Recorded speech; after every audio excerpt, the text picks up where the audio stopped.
stage, Pratik Gandhi, come on. And I would like to call upon Divyendu as well. Come on, Divyendu, right?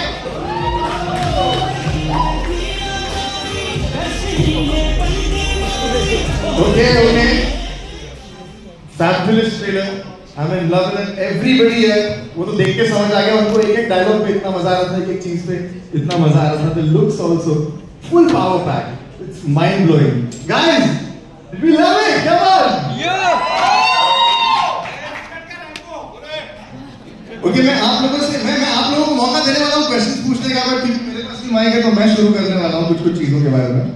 Okay, firstly तो मैं आपसे पूछना चाहता हूँ कुणाल है, कैसे ढूंढे आपने इतने सही से कैरेक्टर्स जो एक इंसान इतना सही से फिट हो गया है उस रोल में? Like, did you have to do a lot of research for this when you had this film in your mind?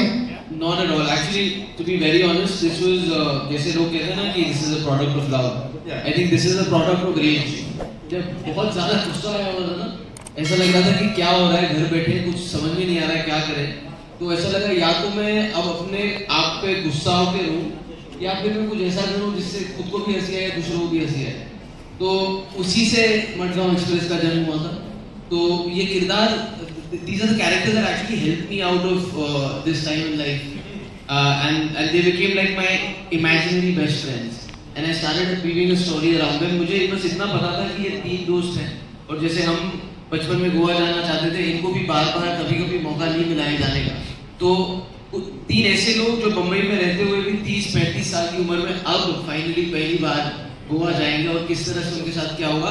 तो मैं बस ऐसे ही उनके साथ, इन किरदारों के साथ जर्नी पे निकल गया. स्टोरी मुझे मिलती गई. वहाँ सडनली कंचन कोमड़ी मिली, के साथ घूमते सडनली मेंडोजा भाई मिल गए.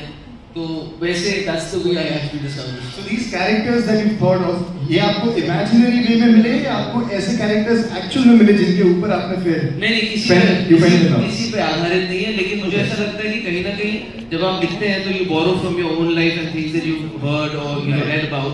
तो कुछ nuances हैं, कुछ traits हैं, कुछ अपने दोस्तों की जो कहीं ना कहीं इन किरदारों में डाली गई है. जैसे जो प्रतीक का किरदार है उसका नाम पिंकू है.